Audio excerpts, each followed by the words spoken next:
Un día más, les presento información sobre un suceso que impactó las bases del poder. ¿Hasta qué punto se extiende la influencia del crimen organizado dentro del ámbito político? ¿Qué sucede cuando las sombras de la ilegalidad alcanzan los corredores del Estado? Hoy les relataré lo que hallamos durante un registro en una propiedad residencial ligada, según la inteligencia federal, a operadores financieros de un influyente funcionario público. Les explicaré cómo logramos localizarlos. Durante varios meses, nuestras áreas de inteligencia siguieron el rastro de transferencias millonarias y propiedades ocultas. La operación nos condujo a una lujosa residencia en el sur de la Ciudad de México, donde encontramos dinero en efectivo, documentos, equipos de comunicación codificada y pruebas de vínculos con una organización criminal del noroeste del país. Las investigaciones siguen en curso y los responsables ya están enfrentando las acusaciones pertinentes. El mensaje es inequívoco. La justicia no hace distinciones por rango ni afiliación, solo se basa en hechos. Yo soy Omar García Harfuch y esto es Expediente Narco. Eran las 5:30 de la mañana del 23 de octubre de 2025 cuando la comitiva federal se detuvo frente a una mansión de diseño moderno en el complejo habitacional Altozano, Tabasco. Los vehículos aéreos no tripulados sobrevolaban la zona. Las luces interiores estaban apagadas, pero las cámaras térmicas detectaban movimiento. Llevábamos una orden de registro derivada de una investigación por blanqueo de capitales, relacionada con empresas pantalla del norte del país. El nombre que aparecía en los registros era uno que nadie se atrevía a pronunciar en voz alta. Adán Augusto L. es funcionario federal. A las 5:45, di la señal de ingreso. El equipo táctico avanzó en silencio, sin emplear fuerza innecesaria. En el interior, todo parecía meticulosamente dispuesto. Suelos de mármol, obras de arte con firma, mobiliario de diseñador. Pero lo que buscábamos no era ostentación. Eran documentos, conexiones, huellas financieras. En la biblioteca, oculta tras una pared deslizable, encontramos la primera pista, una caja fuerte empotrada, recién abierta.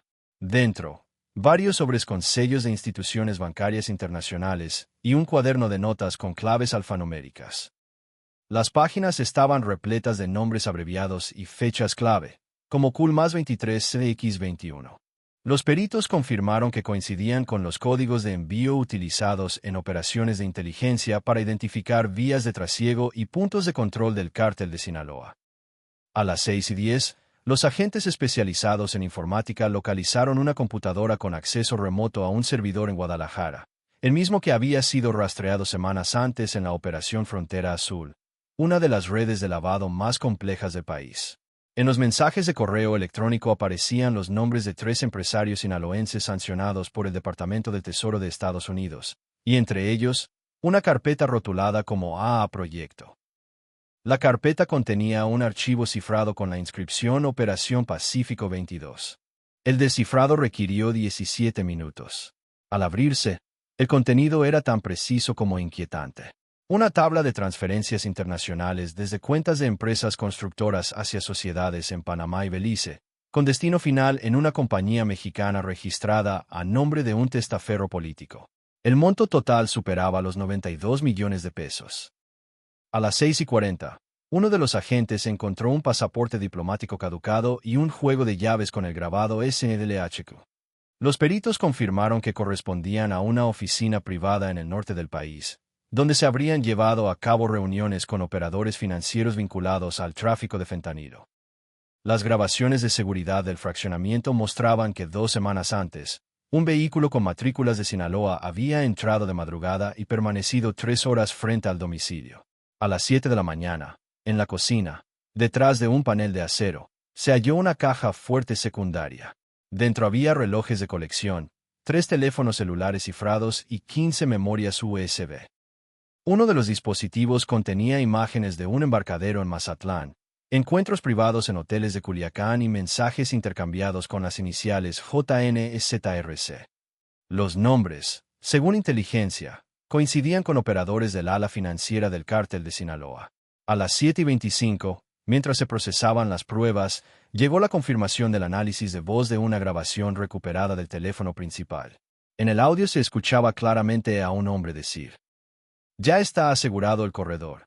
No se preocupen, el apoyo viene desde arriba". El perito de audio identificó la voz como coincidente en un 86% con la del exfuncionario investigado. No era una prueba definitiva, pero sí un giro decisivo.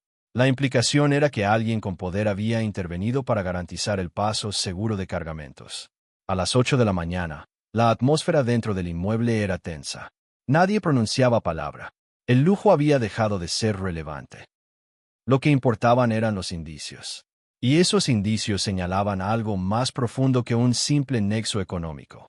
Una relación estructural entre la política nacional y los operadores financieros de narcotráfico. A las 8:15, mientras los peritos recogían las últimas evidencias, una noticia interrumpió el silencio del radio interno. Un vuelo privado con destino a Panamá, registrado a nombre de una compañía del mismo grupo, había despegado la noche anterior. En la lista de pasajeros figuraba un asesor del secretario y un ciudadano sinaloense con antecedentes por blanqueo de capitales. El rompecabezas comenzaba a tomar forma. La mansión, los archivos, los viajes, los contactos internacionales, todo era parte de una red encubierta que operaba al amparo del poder. Y esa mañana, mientras el sol se alzaba sobre Tabasco, comprendí que el narcotráfico no solo busca dominar territorios, sino también voluntades. Porque cada peso blanqueado en una cuenta, cada contrato sellado en secreto, es una munición más en las calles del país. Ese fue el amanecer en que, entre documentos, sellos y silencio, entendimos que habíamos tocado la fibra más sensible de la nación. La línea donde el Estado y el crimen dejan de ser opuestos y comienzan a fusionarse. Era solo el inicio de algo mucho mayor. Y lo que encontramos en esa casa esa madrugada en Tabasco podría rediseñar el mapa del poder en México. Eran las 5:40 de la mañana del 23 de octubre de 2025, y el eco del registro en Altozano, Tabasco, seguía resonando en los pasillos del Centro Nacional de Inteligencia. Habían transcurrido menos de 24 horas desde que aseguramos la residencia vinculada a Adán Augusto L., y las pruebas se seguían acumulando. Lo que se inició como un procedimiento financiero se había transformado en una investigación sobre la infiltración del cártel de Sinaloa en las estructuras gubernamentales. A las 6 de la mañana, los peritos entregaron el inventario final de lo confiscado. 15 memorias USB, 3 equipos de comunicación satelital, 4 libretas de notas codificadas y una computadora portátil con acceso cifrado a servidores en Sinaloa y Panamá. Pero lo que más llamó la atención fueron los correos electrónicos recuperados del disco principal. Entre las direcciones aparecía una cuenta institucional con dominio gubernamental, utilizada durante 2024 para coordinar reuniones de carácter reservado. El asunto de uno de esos correos era tan explícito como preocupante. Revisión Logística Mazatlán, 12 de marzo de 2024. El remitente, un asesor de seguridad adscrito a la oficina del secretario. A las 6:25, ordené a los analistas revisar las grabaciones de videovigilancia recuperadas del sistema de la mansión. En una de ellas, con fecha del 28 de septiembre, se observaba la llegada de una camioneta blindada. De ella descendían 3 hombres, uno de ellos identificado por inteligencia como Francisco N., operador financiero del ala sinaloense liderada por los hermanos Quintero. Permanecieron más de 2 horas en el inmueble y se retiraron por una puerta lateral. La coincidencia con los registros telefónicos fue inmediata. Esa misma noche, el celular cifrado de Adán Augusto L. realizó una llamada a un número en Los Mochis. A las 7 de la mañana, los laboratorios digitales descifraron parte del contenido de una de las USB rotuladas como proyecto. Dentro había un documento de 17 páginas titulado Plan Pacífico, Infraestructura y Cooperación Regional, 2024. En apariencia, un borrador de política económica. Pero en la última hoja, en letra pequeña, se incluían notas manuscritas, rutas seguras por Sonora y Sinaloa confirmadas, coordinación logística, intermediarios locales, contactos JFL. Esas iniciales, según los analistas, correspondían a Joaquín Guzmán Loera, Rafael Caro y Fausto Quintero, todos nombres clave del entramado sinaloense. A las 7:45, la Unidad de Inteligencia Financiera emitió un comunicado interno confirmando que 3 de las empresas constructoras mencionadas en los correos recibieron contratos públicos entre 2023 y 2024 por un monto superior a 700 millones de pesos. Los pagos provenían de dependencias federales y estatales, bajo supervisión directa del entonces secretario. En las transferencias, los auditores detectaron movimientos triangulados hacia cuentas en las Islas Caimán, desde donde el dinero se dispersaba a 3 países, Estados Unidos, Panamá y Hong Kong. A las 8:10, convoqué una reunión de emergencia con el Gabinete de Seguridad. Las pruebas eran contundentes, pero políticamente explosivas. Las imágenes, los correos, las notas, todo apuntaba a una misma conclusión. El poder político había servido de protección al dinero del fentanilo. Las conversaciones interceptadas mostraban no solo encubrimiento, sino participación activa en la planificación de rutas de traslado de precursores químicos. A las 8:40, los peritos forenses hallaron una conexión imprevista. Uno de los celulares incautados contenía una aplicación de mensajería interna en la que se registraban mensajes cifrados entre usuarios con nombres en clave. El más recurrente era MX y en varios mensajes aparecían frases como: "El embarque llega completo, pero necesitamos respaldo institucional. Dile al jefe que todo sigue igual. Los del norte ya confirmaron. El contacto en Hacienda nos da cobertura". Al rastrear la dirección de protocolo de Internet de MX, descubrimos que los mensajes se habían enviado desde un servidor ubicado dentro de una dependencia federal en la Ciudad de México. A las 9:15, ordené el aseguramiento y análisis pericial de todas las comunicaciones institucionales del círculo del exfuncionario. En menos de una hora, detectamos 8 cuentas activas que compartían el mismo patrón de conexión con dispositivos ubicados en Sinaloa, Tijuana y Hermosillo. Era una red de comunicación paralela, un canal creado para coordinar movimientos financieros entre el gobierno y operadores criminales. A las 10 de la mañana, el convoy federal volvió a salir. Esta vez rumbo a una propiedad secundaria ubicada en la costa de Paraíso, Tabasco. Según los reportes de inteligencia, ese sitio había sido utilizado para reuniones privadas fuera de la capital. Al llegar, el panorama era diferente. Un rancho de lujo con pista de aterrizaje y acceso directo al mar. Los agentes ingresaron sin resistencia. Dentro hallaron documentos de vuelo, registros de embarcaciones y fotografías aéreas del puerto de Mazatlán. A las 10:45, los peritos encontraron una bitácora titulada Protocolo Delta. En sus páginas se detallaban fechas, rutas marítimas y un listado de apoyos logísticos. Entre los nombres figuraban empresarios, exfuncionarios y 2 alcaldes del sur de Sinaloa. El documento señalaba además una fecha, enero de 2024. Primer embarque exitoso desde Topolobampo. A las 11:30, la magnitud era innegable. El caso había dejado de ser un asunto financiero para convertirse en una evidencia de infiltración estructural. Los tentáculos del cártel de Sinaloa no solo alcanzaban el norte del país, se extendían hasta el núcleo político del sureste. Mientras los agentes embalaban las pruebas, el sol caía intensamente sobre el rancho, iluminando la pista de aterrizaje vacía. Y fue allí, observando el paisaje inmóvil, cuando comprendí que la corrupción no siempre se oculta en las sombras, a veces brilla con luz propia, con el reflejo de un poder que se creyó intocable. A las 12 de mediodía, el informe fue sellado con clasificación ultra reservado. Las investigaciones continuarían en secreto, pero el mensaje era claro. Habíamos abierto una fisura en la muralla que protegía a los intocables. Y aunque la tempestad política apenas se aproximaba, en esa mañana de Tabasco entendí que no hay pacto que resista cuando la verdad empieza a manifestarse.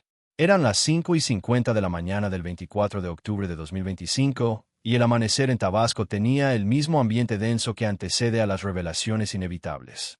Las últimas 48 horas habían sido una sucesión de hallazgos, inconsistencias y silencios que comunicaban más que cualquier confesión. La Operación Pacífico ya no era una investigación financiera, era un espejo donde se reflejaban las debilidades del poder. Y en el centro de ese reflejo, el nombre Adán Augusto L. seguía apareciendo. A las 6:10, el Centro Nacional de Inteligencia emitió un reporte que alteró por completo la dimensión del caso. Uno de los discos duros incautados en el rancho costero contenía grabaciones de audio entre un asesor político y un operador del cártel de Sinaloa, identificado como El Cuervo. La voz del asesor, confirmada por análisis espectral, decía en tono calmado: "El contacto en Sinaloa ya tiene la aprobación. Los cargamentos se cubrirán con contratos de asfalto. No hay riesgo, todo pasa por la obra del corredor". Esa sola frase era suficiente para confirmar lo que temíamos. Los proyectos de infraestructura en el sur del país estaban siendo utilizados para encubrir traslados de químicos y dinero.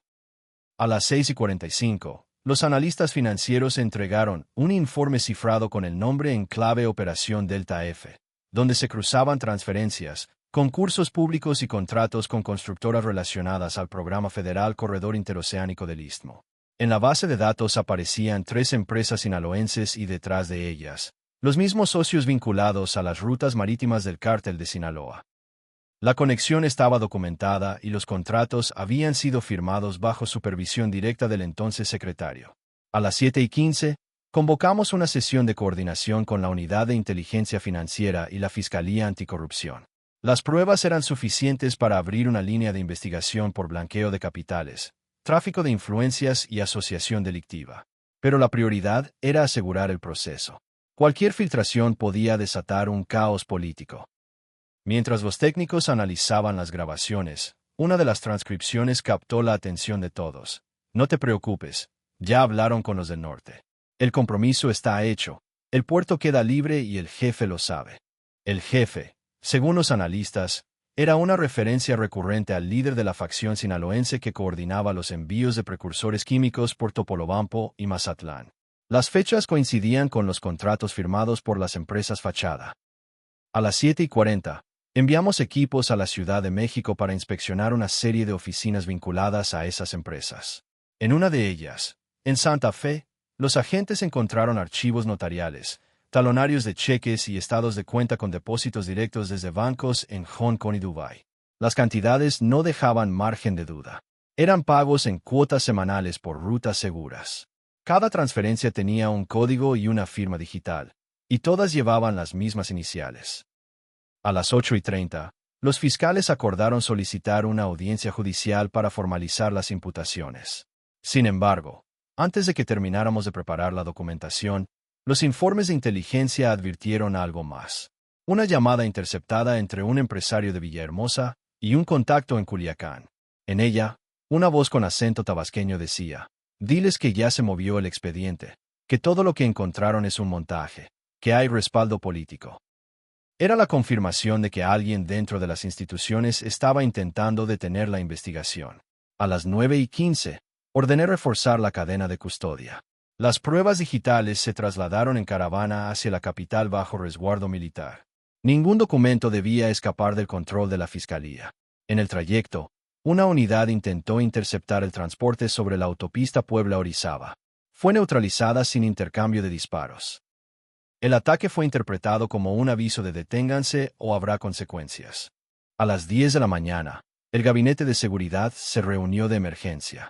Sobre la mesa, un expediente voluminoso con fotografías, correos, contratos y audios. La portada decía: vínculos potenciales entre operadores políticos y crimen organizado. Caso El ministro a cargo del análisis habló con voz grave. Esto no es una simple acusación, es una advertencia histórica. Si este caso se comprueba, el país enfrentará el mayor escándalo de corrupción en décadas. A las 10:40, mientras la prensa comenzaba a preguntar sobre los registros en Tabasco, el vocero del gobierno emitió un comunicado ambiguo. Las investigaciones en curso forman parte de los esfuerzos contra el blanqueo de capitales. No hay señalamientos personales. Pero nosotros sabíamos que los nombres ya estaban sobre la mesa. A las 11:15, en el búnker de análisis se proyectaron las imágenes recuperadas del sistema de cámaras del rancho en Paraíso.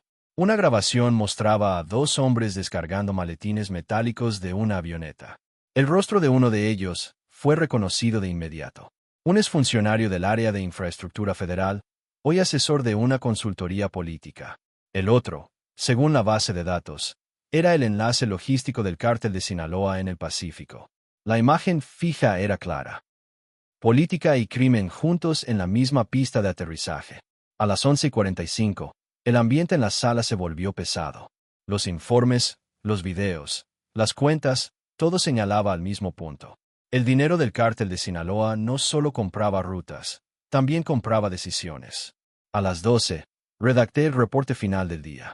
Pruebas verificadas, conexiones confirmadas, resistencia interna detectada. Recomendación: proceder con protección judicial y resguardo de testigos. Mientras firmaba, pensé en todo lo que habíamos descubierto: mansiones, túneles financieros, reuniones secretas, contratos disfrazados. Pero lo más revelador no estaba en los documentos, sino en el silencio. Un silencio que provenía de los niveles más altos. Y comprendí que la verdad, esa que tanto incomoda, ya no podía ser contenida. Porque cuando el poder y el crimen se entrelazan, la justicia se convierte en la única salida. El siguiente paso sería el más difícil.